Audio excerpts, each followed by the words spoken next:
Good evening and welcome No. to Cover One Buffalo podcast. You are joining your host, Greg Tompsett, along with my partner in crime, Aaron Quinn. Aaron, That is all. Good night. how are you doing?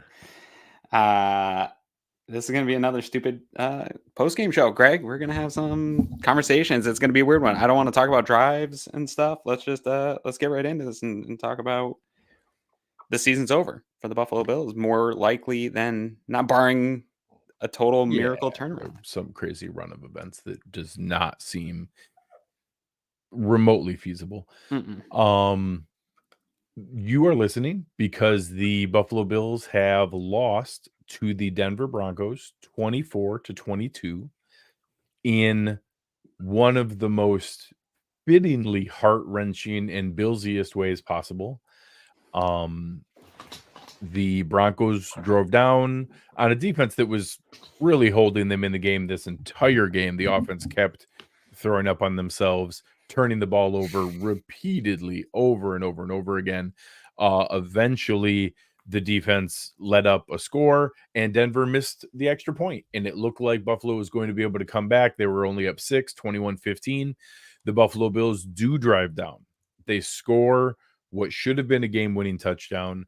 They made the extra point. It was a little fast, but they hadn't been scoring all night. They were not in a position to play around and wonder if they, could run the ball a little bit more and then punch it in later. They got the touchdown when they got the touchdown. They kick the extra point. They go up 22-21. They then let the Broncos drive down the field. A couple really good plays by Russell Wilson, some backhand flips that were ridiculous. Some blitzes that finally got home, a painful but accurate defensive pass interference call on Taron Johnson.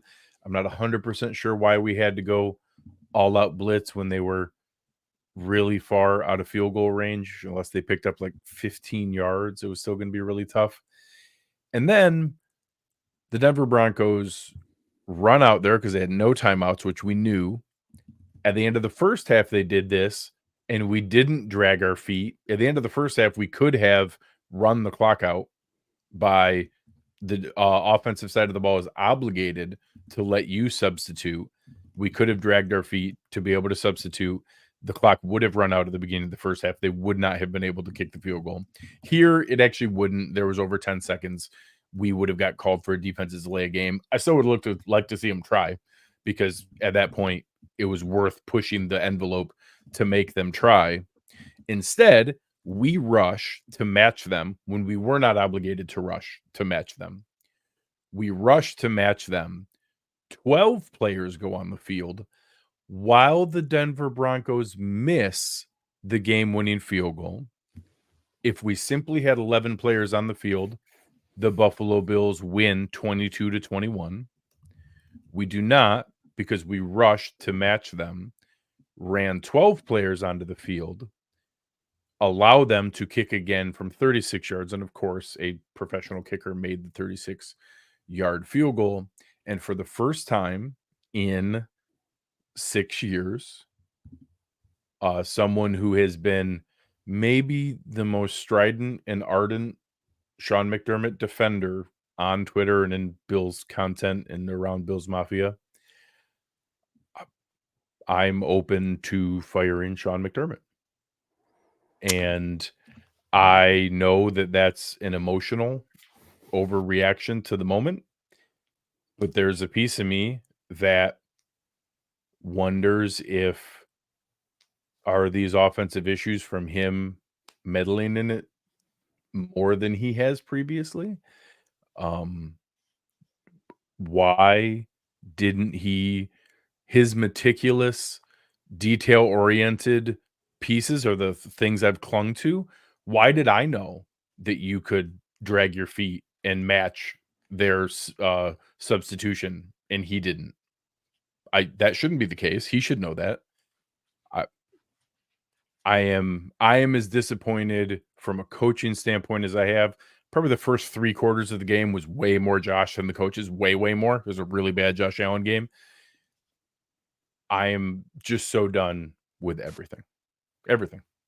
Yeah, I mean, I'm lighting Coach McDermott's seat on fire. We talked about this before the season began, where if you miss the playoffs with a healthy Josh Yeah. Allen, I'm putting that seat on fire, right?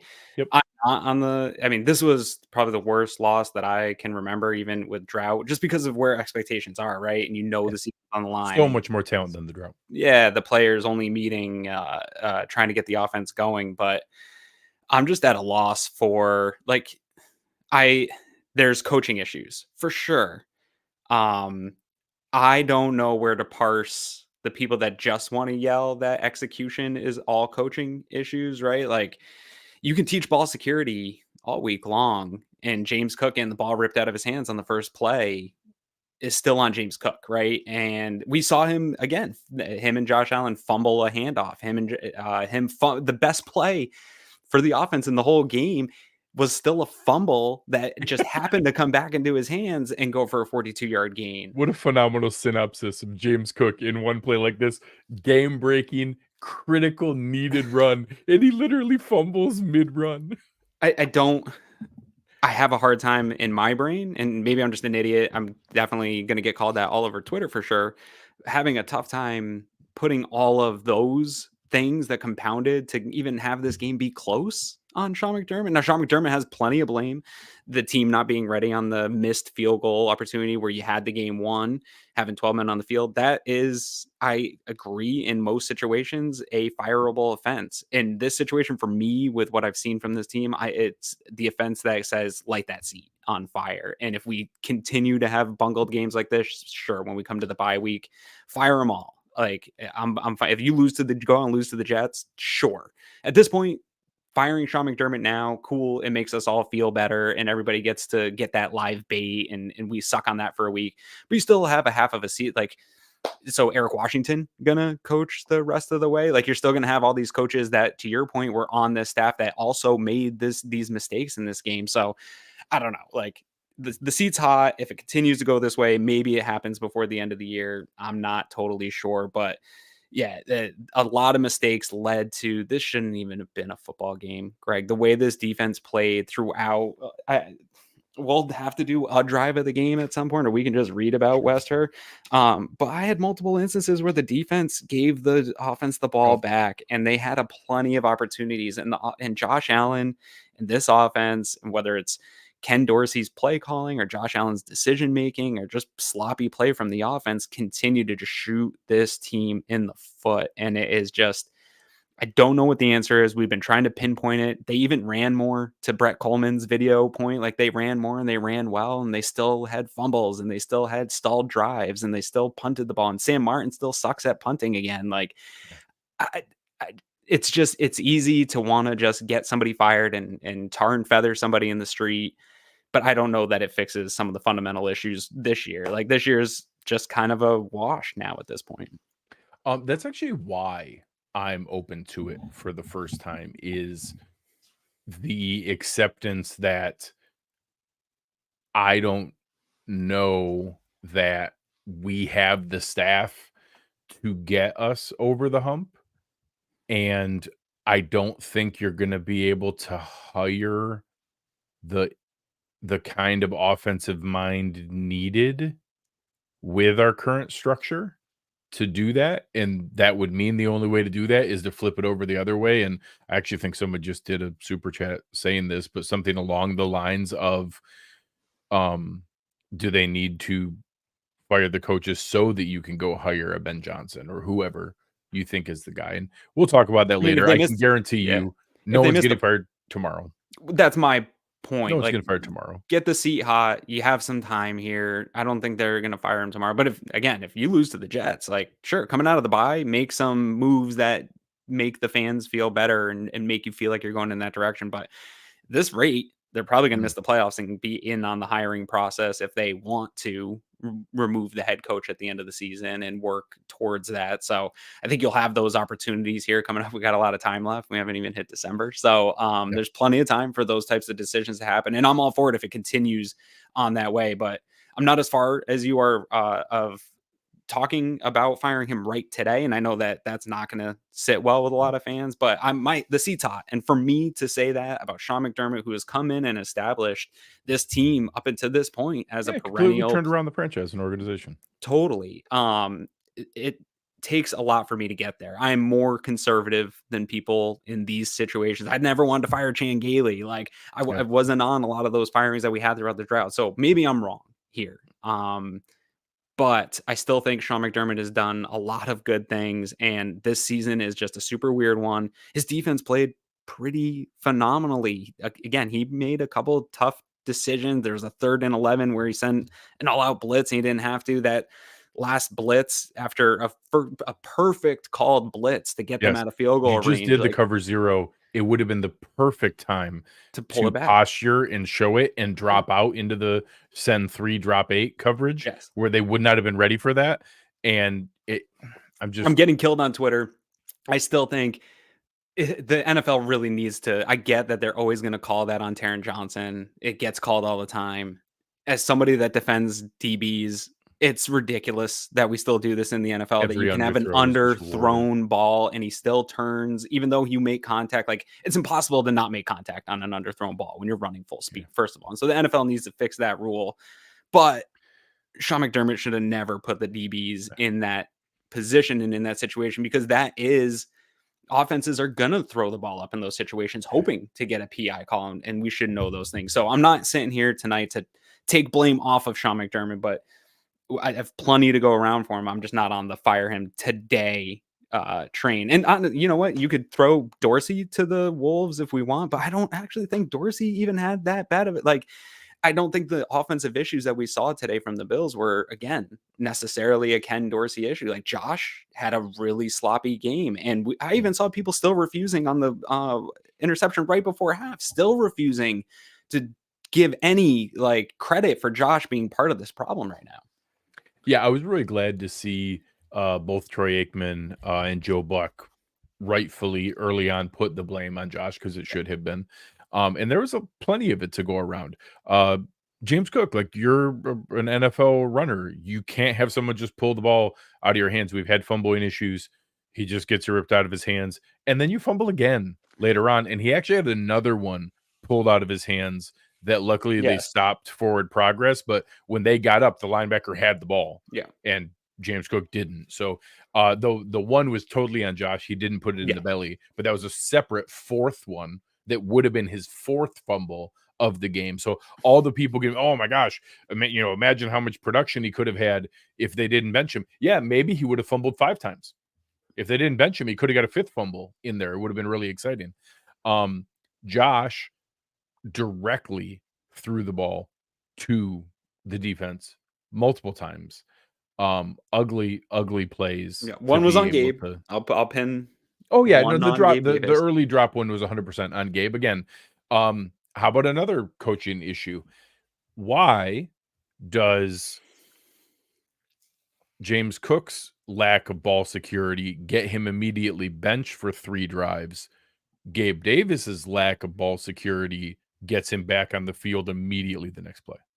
I don't know from like a straight up philosophical standpoint. My only thing I can say is Murray was running well, and they felt they could put Cook in the doghouse for a minute and let Murray run. And I don't know that, even as much as I trust Khalil Shakir, it doesn't appear to me that they have faith in the depth wide receivers beyond Stefon Diggs right now.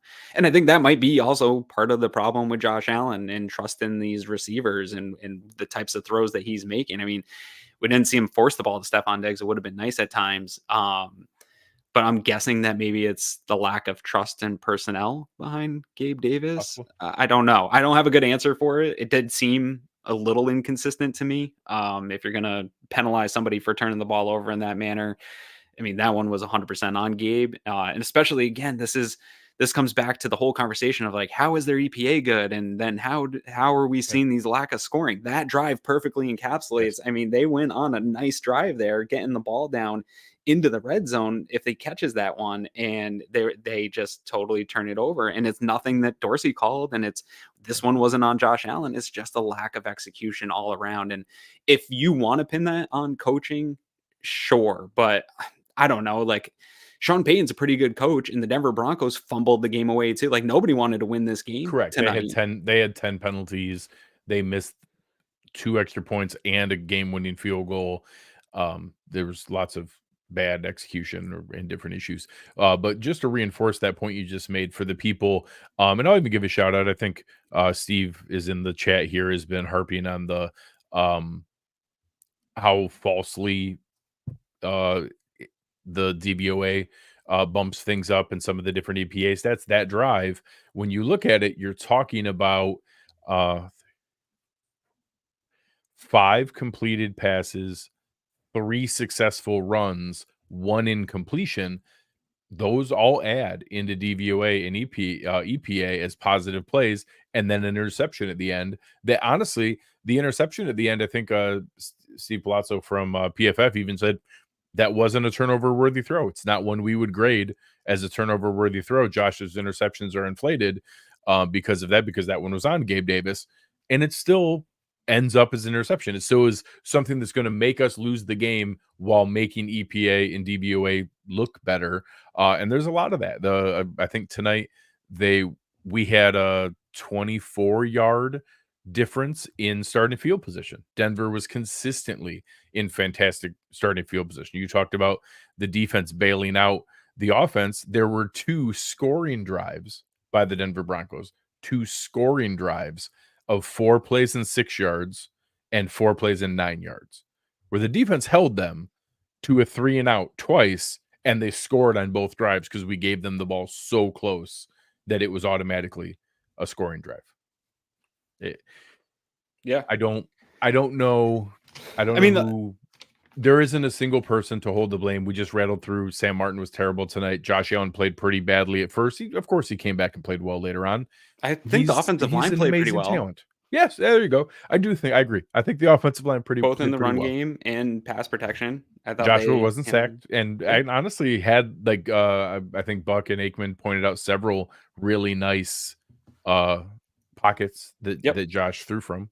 Latavius Murray had himself a fine football game. Despite James Cook continuing to try to give the ball to the other team, he showed how explosive he can be. Correct. 12 carries for 109 yards is awesome. Just please hold on to the freaking ball. Good Lord. And that's the reason we're upset. The reason we're upset is because we have a bunch of talented people. We have a bunch of good players. We're supposed to have expectations. We're supposed to be expecting to win. We're supposed to beat the Denver Broncos. And God, we just keep finding a way to throw up on ourselves. And tonight was the first really, really Billsy win in a while. That Minnesota game last year, the Hail Murray. We've had a couple of them here that this one felt weren't like just during the drought. Cowboys Monday night. Oh yeah, football the game. Otis McKelvin. I felt like that. No, that maybe it was, but it was the Bills were winning the game and just totally threw up all over themselves. Yeah. This one we were losing the whole game, came back and gave ourselves false hope, and then went back. Yeah, no, it's not good. And again, I'm with all the people that are talking about these offenses by the coaching staff being fireable offenses. If this was Sean McDermott's first year and he hadn't proven anything to me in the past of what I have seen this team be able to do, I would want him fired almost immediately for this type of stuff. And maybe that's wrong of me to give him any type of leash. Maybe he is going to lose the locker room and it's not going to matter anyway. But I can't get rid of the historical data that I have in my head of what this team can be if maybe we make some changes and tweaks, and that the game shouldn't have been in a position like when he called that 3rd and 11 blitz, Greg, I didn't like the call and I thought it hurt the team, but it shouldn't have been in a position where the margins are so razor thin where you can't make some mistakes. Every coach makes mistakes, and Bill Belichick, even as great as he was, made mistakes in games. And you see terrible coaching really all over the NFL every single week. I saw it on Red Zone all day the other day. Not Dan Campbell, but a bunch of other coaches were making a bunch of terrible mistakes, and it shouldn't be that razor thin. It was really just a comedy of errors across the board, and specifically on the offensive side that led to, okay, now every mistake you make is razor thin, and leaving a team like the Broncos, who's also fumbling around and not really trying to win this game. Nobody wanted to win this game, but when you make these many mistakes throughout a game and leave a team hanging, it's the NFL, dude. We saw it when you sit back and watch Red Zone on a Sunday afternoon and you see all these one-score games come down to a final field goal and teams winning games that they probably shouldn't be hanging in. It's because you're making these stupid mistakes over and over again. And so, yeah, I understand where people are at. I get that these offenses that we're talking about in many scenarios are fireable. But yeah, I don't think Terry Pagula is going to pull that plug right now. I agree. I don't think it's impossible that there's no firings. I am certain, short of there being like genuinely a locker room explosion and I mean, something we don't, something that hasn't happened yet. if I was Steph Diggs, I'd be exploding in the locker room right now. Three catches for 34 yards. You think he's super excited right now? And I will say, despite what Ben Albright told us has happened all season, they did have Patrick Surtain follow Diggs around the field multiple times, moving with him in motion, moving with him into the slot, moving with him to the short side of the field, which is not something they've done previously. So that was a wrinkle that the Broncos threw at us from their bye week to come out, and it took Stefon Diggs out of the game. 5 targets, 3 catches, 34 yards. If they won that pushing battle. Maybe if there's a firing that isn't a McDermott, I feel like that's going to hit worse with the fan base. Like another scapegoat is not going to play. If Dorsey gets fired, plenty of people will be happy. They'll like it, but it'll be, I think people will just be like, this is scapegoating. It's not enough. If it's not McDermott, the meat on the bone's not thick enough. You're right. Yeah, you're right. I also think they might throw a scapegoat out there. I do think this is the first time, because there was no actual threat after 13 seconds. Sean McDermott was not under any threat at that point. It was a very unfortunate situation. There was his seat was icy cold. This is the first time where there's actual threat to Sean McDermott's livelihood, and that might result in a defense sacrificial offering. That might result in a scapegoat being thrown out there. We're going to find out a fair amount about, like I said, I have been an ardent Sean McDermott apologist for a long time. And there are a lot of things that I've explained and excused and talked my way around, and other sided and all the other tools you use when there are valid complaints about someone you're supporting. But yeah, but what about this? And yeah, that's not perfect, but how about all these other things? And like I said, I'm not actually calling for his job tonight. I'm saying this is the first time since he's been here that I am now open to firing him. Like that, for sure. We might need to this offseason, and it might be because that's not as a representation, not as learning a lesson, not as that, I want to send a message. No, we might need to fire him because the best way moving forward for our long-term success might be getting someone else to be in charge. Yeah, and I have not had that thought in the 7 years he's been here. It's the first time. Tonight is the first time, and maybe that's shame on me. It's the first time I've thought that, hey, someone else being in charge of this organization might be in our best interest. I have not had that thought in 7 years. Yeah, no, I haven't either. And again, yeah, maybe I'm wrong. I think Chad put it up there earlier. Like, these are fireable offenses. I'm saying that with you guys. And I just keep harkening back to what I've seen, the turnaround in this team I've seen, the way I hear players talk, even during this slump that they've been on. And real quick, I want to give a victory lap to all my haters that have been telling me for over a month that it was trending this way. A month ago, I saw a 2-game sample size as a hiccup, not the trend. of how this was going to start going. And maybe they were early reactors. Maybe they really saw the writing on the wall. I don't know. But now they are right. And I've been with them over the last couple of weeks of, I see this slump and trying to find the why. I still don't know the why it's going this way, but it's not good when you lose to the Broncos in a way like this. So victory lap to all those who in early October were telling me I'm an idiot and the data is wrong. You were right. This team is totally slumping. It's inexcusable. I don't know who to blame. So yeah, I'm with you, Greg, in that this is the first time that I've had these conversations internally about maybe Sean McDermott's not the guy to continue this and to go forward. But people keep saying too, like, we're wasting those Josh Allen prime years. And I understand that conversation, but Josh Allen has been a huge part of this problem. Josh Allen is wasting his prime years right now. We are not. The coaches are not. Here, I'm going to talk out both sides of my mouth. Josh Allen is wasting Josh Allen's prime years. However, that's not an excuse, and you can't bench him. No. So Mazvids, no, we're stuck with him. I'm picking on you here. You don't deserve this. There's been a dozen other people in the chat and a bajillion people on Twitter calling that he needs to be benched and things like that. No. Do you guys not watch Tommy DeVito and Clayton Tune and all the other horrible football that goes on with other teams? Did you not watch the end of the game and the reason that we drove down and took the lead with 2 minutes left in this game? It's because we have number 17. So yes, does it suck that he gets to toy with your emotions and that he gets to just completely control all of your happiness and sadness in watching football? Yep. Do you have a choice or an alternative? No, you don't.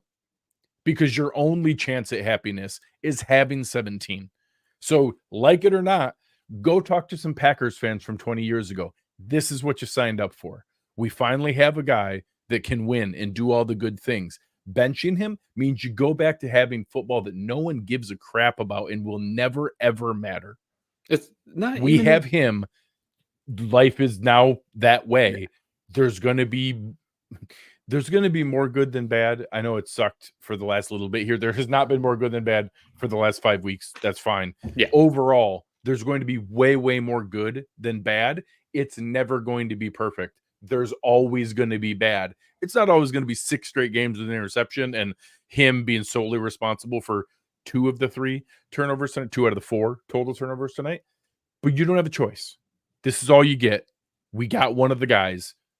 There's still, with his horrible play the last 5 years, there's still 25 other franchises that would beg us to change positions tomorrow. You don't have a choice. You can't bench him. This is all you get. Yeah, it's not even it really doesn't deserve the airtime to even frame this in the realm of reality to bench him. It's not happening. And that would be a fireable offense. If Sean McDermott benched Josh Allen tonight, even with as poorly as he played and as mad at Josh as I am, I would come on the show and just rage that he needs to go. Like, that's beyond a fireable offense. You're not going to do it. This team lives and dies with Josh Allen. We've been saying it since day one. It's the Josh Allen experience. You're going to participate in some of this. You're going to live and die with him. I don't agree that his prime years are necessarily being wasted. This has been a really wonky season. Again, I don't know who is to blame. Maybe it is. Maybe the answer is firing Sean McDermott and bringing in some offensive coach guru. I still don't know that that is actually what works, to be honest, Greg. Like, I know that people say that. I see tons of poor offensive coaches. I think it's a numbers game. We see success from offensive coaches league wide, but I think it's more of a numbers game that more of these guys get hired than not. And you also see for every Sean McVay, there's a Cliff Kingsbury, right? Like, sure. It doesn't always work in the way you want. So you've got to get the right one. And I don't know. I mean, Josh Allen had say in Ken Dorsey being the next offensive coordinator here. And is he going to have say responsibility in who becomes the next head coach? I'm sure that Brandon Beane and Terry Pegula will bring Josh in on those meetings and give him say. And I don't have the answers for it, but yeah, the answer is not Josh Allen being benched. It's trying to find a way to get him to stop putting your defense in a position where you're just giving up free points at the end of a half. It's to stop making just knucklehead mistakes in these games. And when your defense is down and out, being the guy that lifts this team and puts them on their back. Even somebody mentioned it while you were going off on that rant, like, yeah, we don't even get in this game without him. Really, a lot of QBs though that scoring drive was all running And yeah, Josh did some stuff with his legs at Yeah, the yeah, end, you're but not they wrong. You're didn't not wrong. throw the ball at the end of that game to win. Every time, I was even tweeting it during the game, like you almost had to take the ball out of Josh's. I don't want him off the field, but you almost had to take it out of his hands in terms of only throw when you need to in this game, and they didn't get away from that. So it's tough to see when he's struggling because it almost just sort of piles over itself. You could see in his body language on some of those turnovers that it was like might spiral out of control for him, and it did. Yeah, it's this is simply this is all we've got. I don't know the next steps. I don't know the path forward because I haven't spent any time or energy thinking about anything other than it's all right. We're gonna figure it out. Win these two. We might stumble into the playoffs, but we're gonna make the playoffs, and we just gotta hope we get hot at the right time. I'll worry about that when I need to. And now, we're gonna be in a spot where not only do we have to win a bunch of games that we're Steal some certainly games. don't look like we're gonna win right now. Do we need to come out, I don't know, healthy and hot out of the bye week or something like that? We also got to root for other teams to lose in spots where It's like all I AFC have losses. no idea. Correct. all AFC Yes, correct. losses. We have It's just piled up stacked up poorly. the worst combination of division losses and conference losses and everything that are going to make all those tiebreakers a nightmare. And now the Buffalo Bills are going to watch the Cleveland Browns and Houston Texans Maybe even the make the Steelers. playoffs. The Steelers are the worst 6-3 team of all time. Whatever. I'm just flailing around in anger. And all those reasons are why I feel like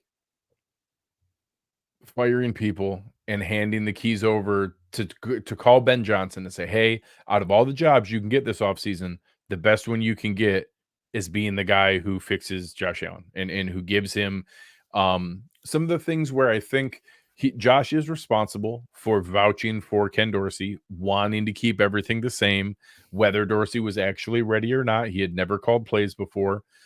Now part of that is we don't know the chicken or the egg of how much is him forcing it, how much is him trying to execute what Dorsey is calling, how much of it is Dorsey not giving him easy stuff that, Ben Johnson makes Jared Goff look amazing, and how they can put those things together. We don't know that. I don't know how much of that falls in each of them. I know that it doesn't look like there's a lot of easy stuff.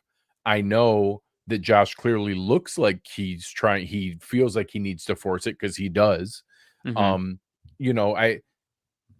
The throw to Deontay Hardy is on Josh at the end of the half. Like that was just a terrible throw. I have no idea why he threw it. The handoff to Cook. There were checkdowns available underneath. Is that purely on just Josh mentally having to be willing to do that?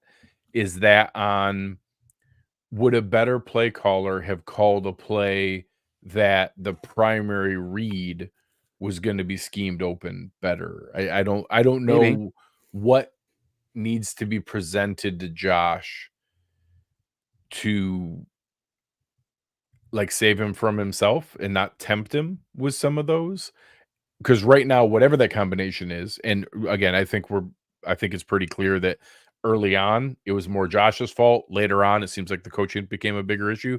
Although offensively, the calling the run play seemed to be working. I don't know When they weren't fumbling, yeah, correct. Yes, keep running the ball, except for don't call the fumble Don't do play. that. Don't call the play where they fumble the ball on the exchange, or when you're fighting for extra yards, or when you're running wide open in the middle of the field. Don't call those plays.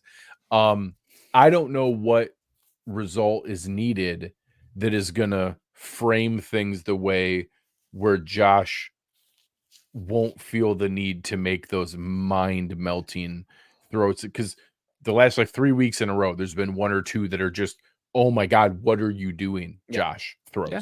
Back to the Patriots game. First throw of the Patriots game was dude, you just stared down the receiver. You had somebody open underneath. Cam Taylor Britt last week. Yeah, the cornerbacks aren't even squatting on these routes. They're just staying. They're not even being slick. They're not even being slick. It's just oh, yeah, I'll take that. Thanks. Yeah, no, it's not good. I am a little I know Ben Johnson's the hot name. I love It's just right now what the Lions are doing, but I don't know that that's the answer. He's been a coordinator for a year and a half in the NFL, like, and it's been good, and the Lions look good, and Jared Goff looks good. I don't know if he can fix Josh Allen and get him to play within his system.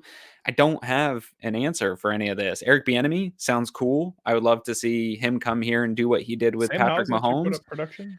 Yeah, Sam Howell's been productive. A lot of it's been in kind of weird garbage timey games and stuff. But sure, like I'll try some of those things. I just don't know what the fix is. And I think some of it is that he's a modern day Brett Favre or a young John Elway that is just going to have some of this sort of in him, and that we have to start thinking about how you build a team around him to maybe offset some of the Josh Allen stuff, and how you build an offense around him. And I do think I'm at the point, at least with the Ken Dorsey experiment, that whether or not it's all on Ken Dorsey and the blame that he gets is all entirely fair, because we do have a refusal to blame Josh for any part of this. I think we just pile it into Dorsey. Whether or not it's true, he hasn't been able to reel Josh back in. And so I don't know if it's even just having that Dayball type person who is willing to get in Josh's face and yell at him, if they're too buddy type of thing. And or maybe even they just are both too aggressive mindset, where it is Dayball or it is Dorsey in his ear being like, let's take that shot here all the time, and just not being able to put a governor on this guy. Yes. There has to be some governor. We don't want to turn Josh. Like, I know nobody wants to hear that and be like, we don't want to neuter Josh Allen. I don't think the problem is Dorsey's necessarily neutering Josh Allen. It's almost the opposite, where he's not able to reel him back in and get him to play the way we saw Daboll get him to that high end, right? Like Daboll had issues too, and the offense had stalls and stagnant moments, but they were able at points to get to moments where he was surgical and moving the ball up and down the field against teams. And I remember coming on post-game shows and hearing talking about the play of the game, the Western play of the game being 12 play, 85-yard drives where they were backed up and they just Beasley, Diggs, and just moving the ball down the field. And you just, at any point this year, have you felt like if they get the ball inside the 20, that they're going to be able to just march down the field with Josh Allen surgically tearing apart a defense? I haven't felt that way. No. And someone asked me on Twitter earlier, when's the last time you felt like a 9-point lead was insurmountable? Yeah. Now, to both of those, they did. They surmounted it. They came back. This offense, despite playing horrible and having 4 turnovers and just throwing up on themselves over and over again, they did. They came back. They got that was more of a back in the defensive game. effort, though, I think. Sure. I think that we didn't score in any short fields. Every drive we had was a full scoring drive. I just looked to make sure that that's accurate. Every scoring drive we had was a full scoring drive. But none of them were like amazing field position short fields. I guess one of them we started at like the 40, but all of them were in our side of the field. None of them were like the gifted ones the Broncos had already in scoring position. The defense gave us an opportunity to get back in the field, or to get back in the game. And to be fair, they're playing shorthanded. The defense doesn't deserve any flack tonight. But they also, they gave up 24 points to a pretty hapless Broncos offense, and eventually wore down like a shorthanded, depleted defense is going to do late in the game, that they've been on the field way too much and had, ridiculous time of possession and 71 plays to 52 play, 20 play differential. 6 of those points were gifted by the offense. Absolutely. Like I said, I'm not blaming the defense here. They held their end of the bargain and then some. The Broncos ran 20 more plays than us and covered 70 less yards. So they had 4.2 yards per play at our 7.1 yards per play. All while we're saying, that's the offensive coaching was not bad tonight. Ken Dorsey called a game where they scored 7.1 yards per play. He didn't call the, hey, let him rip it out of your arms while you're fighting for extra yards play. He didn't call the, hey, Gabe, let it go through both your hands flipped up just enough in the air to Justin Simmons, easily get it. He didn't tell Josh to just throw it directly into coverage short, which he never leaves it short. He didn't call those The plays. throw over Shakir's head on a 4th and 2. If Yeah, the McDermott wide finally open goes throw. for it on a 4th and 2 at midfield, that's what we Yeah. all want to see. It was wide open. And Cook was open before that, and he hesitated and rolled out, and then again, uncharacteristically, just puts it over his head. There was a 3 and out where he's got Diggs matched up on a linebacker on a crosser and just puts it just out of reach. Out of his reach, yeah. And Diggs drops it, and maybe Diggs normally catches that ball, but it wasn't a clean ball to go to Diggs on that one. And No, that won't be graded as a drop when they do no. the grading. And it's just those types of plays add in, those get lost in a game like this where you see the big turnovers, but there was a lot of those other ones that led to 3 and outs, that led to punts. And it's just, again, to your point, I don't, it's tough for me to just pin that on, well, Ken Dorsey sucks. Yeah. Which brings us to our West Herr drive of the game. Our West Herr drive of the game brought to you by our friends over at West Herr, the top automotive dealership group in New York State, one of the largest employers in Western New York. Good people putting other good Western New Yorkers to work. Any of your automotive needs, go make sure to reach out to them. We need to come up with a new segment for these guys. Oh my God. It's been a tough month. I'm sorry, West Herr. I love you guys. I'm still picking the last scoring drive where they ran the ball every single play. The Bills had a 6-play, 75-yard drive. All 6 plays were running plays. One of them, James Cook fumbled in the middle of I think, 42-yard run that technically, I don't know how many yards it covered. 42. I think they gave him credit for 42 yards. Maybe they gave him credit for the fumble yards in between. He ran the ball all the way down, and then Josh Allen on actually the first called pass play of the drive, Josh rolled out and scrambled and scored. It should have been our game-winning drive. I know in theory, some people will say, oh, we should have ran the ball to run the clock more, but the offense had been so bad. We weren't in position. Like, there was a lot of crap we're going to blame coaches. We have blamed the coaches for tonight. I literally went on a rant about why I'm open to firing Sean McDermott. We were not in a position to toy with them and just guarantee that we were going to score. We had to score a touchdown. We were down 6 points. Josh had a chance to get in the end zone. He had to take it. Yeah. Especially and with how sloppy the game that was on 2nd and goal. So at the most, you had one more play, and all you would have done is make them burn a timeout. It would not have ran any extra clock off the play. All you would have done is risk not scoring. And the Bills scored. It should have been an awesome game-winning drive, but Russell Wilson did the backhand flipsy to Samaje Perine. Yeah, I'm going to give a honorable mention drive to the defense. After half, again, super frustrated. I know you went on a rant that they had to get the ball. If they won the toss, get the ball and score.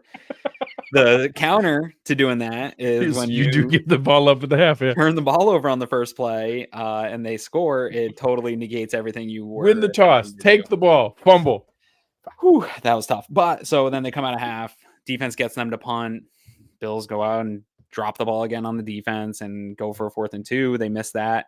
But then the Bills save that missed 4th and 2 that Josh overthrew from Shakir on a 3rd and 6. Yes. Taron Johnson comes up with a light up stick. And I think Taron Johnson's been the best Buffalo Bills player, even though he's had some moments like today where he got a DPI on. And I'm not going to blame Taron for that play. Like, there's nothing a defensive back can do on that final play.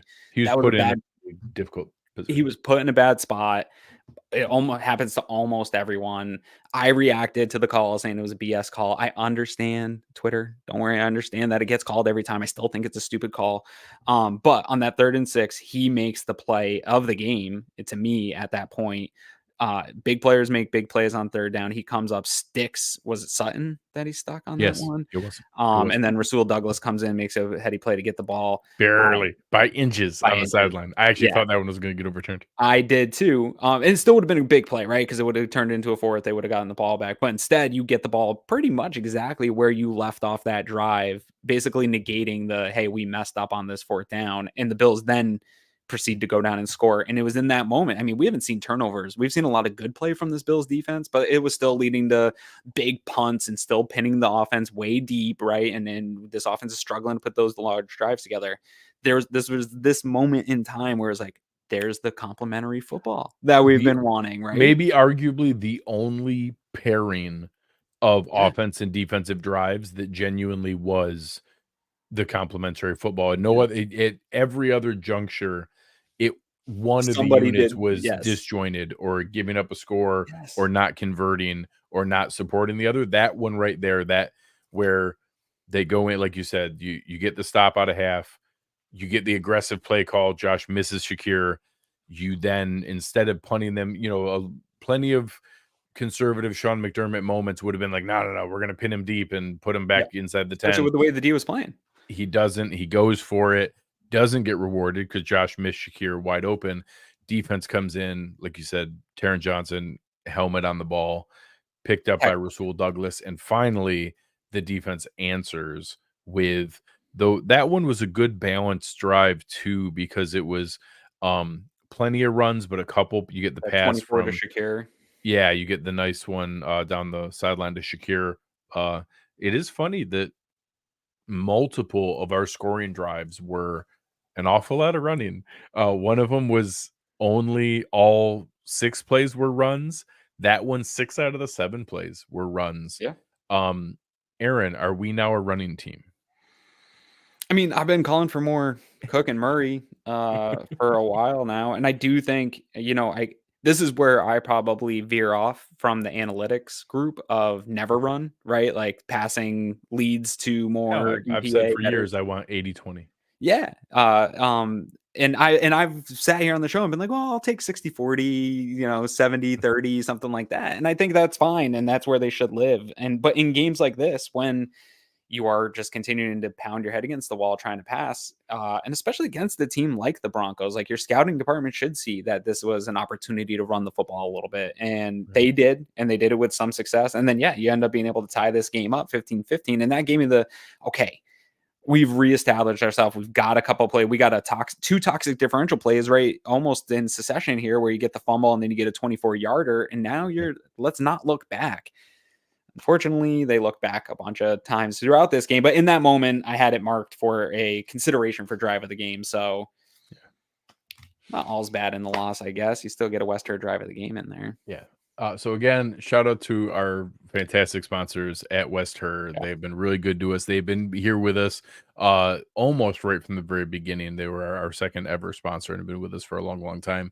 Okay. I promise there will be actual, genuine, exciting drives of the game. Not until we fire McDermott. Someday, as soon as we fire McDermott and bring in Ben Johnson. Do you think we could hire Ben Johnson now in season and take him from Detroit in during the bye week and be like, hey, will he give you the head coaching job right now if you want to leave the Lions and come here right now? If you want to run the football, we could hire Jim Harbaugh. He's suspended. He loves running the football. Available. He's available. Yeah. All right. Speaking of sponsors, I love Left Turn, but I ordered the print for this week, and now I'm going to be stuck with that memory on my wall of this terrible game. I love you, Left Turn. You were right. It wasn't awesome like wrestling. It's such a good print. Great. I'm going to like the print, but I'm going to have to remember this forever. Sorry, Left Turn. Love you guys. Yeah. Can we go to bed? Yeah, I don't know. I don't have any other things to talk about. You want to know what? I can't imagine a better time to take your family to Disney World. This is gonna be great. I can't wait to leave and just not use my phone for a week. I'm very excited. I do have to suffer through this week, but next week over Thanksgiving, I'm ready to leave. The Bills are gonna play the Jets. I'm now going to be stuck in the spot of I guess I care. I do. I care. I guess I care. Does it matter if they win now? Like I mean, I don't want to lose football games to the Jets. sure, Like as a fan. sure. So, Sure. and this is why we're in an abusive relationship with the Buffalo Bills, because there's a little sliver in the back of my mind is like, okay, if you get a little momentum, you go into the bye and you correct some things, You know what's gonna happen? and just maybe we can steal a couple games, right? We're Like, gonna have a Jets game that's just like the Giants game, where we're actually gonna win, but we're not gonna deserve it, and the Jets are gonna have a chance to win at the end of the game, and it's gonna be like a stupid Zach Wilson play that they end up like vomiting on themselves more than us, and then we're gonna upset the Eagles in a game that makes no sense, and we're that's the gonna go NFL into right the now. bye at 7-5, feeling like, oh my god, I can't believe we turned it around, and then gonna just destroy everything and lose because like right now they got our hopes up to like kind almost rip our hearts up, but not really. Like they didn't rip our hearts all the way out because we both just had that thought of like, well, technically the games still matter and we could do this and that. So the real key is going to be they got to get us back up there to be like, you want to know what? All right, I know things were low after the Patriots lost and the Broncos lost, but look, we beat the Jets and we just beat the Eagles. If we beat the Eagles, we now get the bye week and we can get ready for the rest of these, and then we're going to get ourselves up there, and then they'll rip our hearts out, like really, like dramatically movie style, like Indiana Jones and the Temple of Doom, where they rip it out and it's like still beating while you're looking at it beating. I don't have a heart anymore. That's gonna be awesome. So here I'm gonna yell at some people in the chat. So Static has proposed we got to sell high on Josh Allen and get a Deshaun Watson package and move on. Just an FYI, next year, if we were to trade Josh Allen, it's a $99 million dead cap hit. So Terry's got the money. Just yeah, we would just need to eat $99 million. No big deal. That'd be fine. Bill's still going 12-5. I love it. I love the energy. You guys have been great tonight. You actually haven't. You've all been miserable, but you've been equally miserable with us, and we appreciate you commiserating with us while we just wallow in self-pity and anger and not knowing what even to be mad at. We appreciate you doing that with us. So while you were here, if you appreciate us trying to talk through this with you and giving you someone to vent with, can you press the like button? I beg you, before you leave, just press the like button. Leave a comment. Tell us which one was I too emotional and over the top? Was Aaron not angry enough for you? Give us some feedback in the chat because we still have to do this. We're contractually obligated. We literally sign contracts to people that we have to do this. And you could fire me. You guys could fire me. I actually don't. I'm in the operating agreement. I actually legally don't think. I legally wiggle don't me think out I can, somehow. I could Can you try please? a power play coup. Like I could try a power play coup, like voting majority. I might vote with you right now. Out. Could I vote you out? I might vote myself out with you. If I propose the motion at our next limited liability corporation annual meeting, we have more primetime games. We have to stay up late for this still. It's going to be like the Succession finale where we think we have all the votes and then it gets down to the end and Aaron's like, you want to know what? Screw you guys. I vote myself out. I'm out. Thank you. There were a lot of super chats tonight. I apologize. We did not read. We're normally pretty good about reading them on screen tonight. Tonight was not the night to do that. I might have felt even worse about myself than I do right now if I read all of them. I am going to go back and check it out. But I know Jason sent multiple and Eugene sent multiple and Padden sent multiple and Eric. A lot of folks that are in here with us all the time. You guys were awesome here tonight. I really, really appreciate all the comments and contributions. There were many more of you, but a lot of names that we recognize. You guys are awesome. We're going to be here. We're going to be with you all season long. Like it or not, we're going to be here all season long, whether we deserve it or not. I don't know, but yeah. Aaron, any final thoughts? I do. My wife hates my hi-fi here. Says cover one has been great, but a little out of touch with reality this season. Again, I am going to allow my haters on Twitter to come and say whatever you want about this team and dunk on it as much as you want. Dunk on our takes.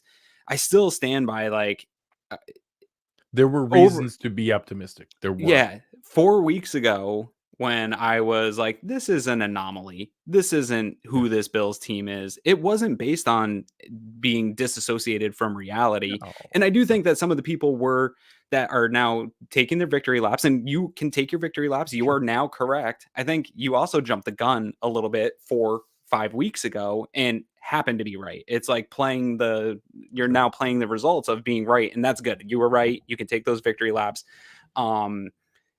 This is the wackiest NFL season in general and Bill season that I can remember. And none of it makes sense. And everybody's been trying to point to the one thing that is causing the problem. And there isn't one. Like I can give you countless examples.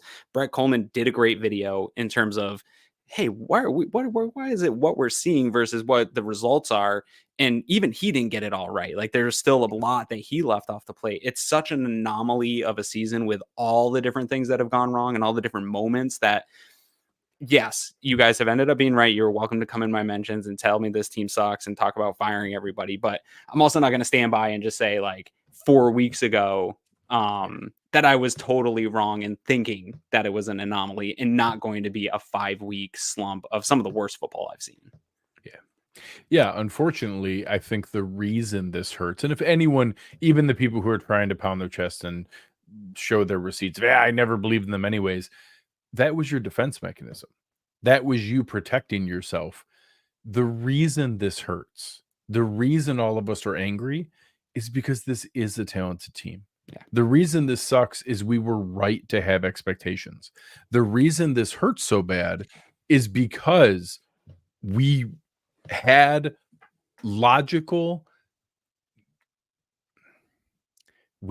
a correct and accurate path to root for a championship caliber team. That's why this sucks. The reason this sucks is because they shouldn't be this bad. All the people trying to pound themselves on the chest and be like, no, see, I told you they were going to suck the entire time. You're actually wrong. You're actually the ones who are incorrect. You wouldn't feel that way.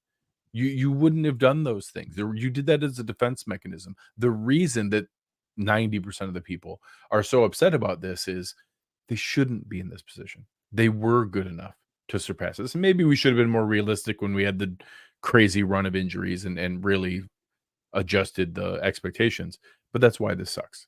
The reason this sucks is they're good enough and they should have won multiple of these games. With as bad as they've been playing, it hasn't been blowouts. It's been games down to final plays almost every week. And that's even more difficult to process and more difficult to realize, like, oh man, if just one of those fumbles doesn't go that way and one of these plays doesn't go that way, we're talking about a total. If you could take 5 plays back this season, you're talking about a team that's leading the conference, right? Like that's what's most frustrating about it. I could probably even live with it more if the Bills did really just straight up suck and we're getting blown out by 3 scores regularly. And we could be like, okay, yeah, fire McDermott. None of this makes sense. They've totally underachieved. But you're like, you're losing games to teams like the Patriots and this team like the Broncos, and you probably should win them. But they're 1-score games and you were in position and you had things and it was just weird, wonky things are slipping through your hand. So whatever, go ahead and take your victory laps. But I do think you're right, Greg, that it is a bit of a defense mechanism. And maybe we have defense mechanisms of being optimistic. I'm an optimistic person by nature, but I'm aware of it. Like, I'm not Von Miller, but correct. No, if anybody's on that level. But like, would it be better to be a Steelers fan and get outgained in 9 straight games and outplayed in probably 7 or 8 of them and be 6-3 and randomly find a way to win? It sounds fun. I don't know how sustainable that is either, but it's fun when a bunch of the 1-score games go your way. All right, man. Thank you guys again. For anybody who's still listening, press that like button on the way out. It really does make a difference. We appreciate it. Most of you guys were great in the chat. A few of you suck, but that's fine. It's the way life goes. We suck too. I hate everything. All right. Awesome job by Chris Kepner, who read all of your comments. Like the real shout out here, the real hero tonight is Chris, who read every single one of your just swimming in it, just backstroking through those comments. I saw a couple. He put up a couple real gems that made me laugh during the show. So shout out to Chris for finding a couple of those really good ones. Thank you guys. On behalf of Chris Kepner and Aaron Quinn, I am Greg Tompsett. You have suffered through the Cover One Buffalo podcast, and thankfully and mercifully, we are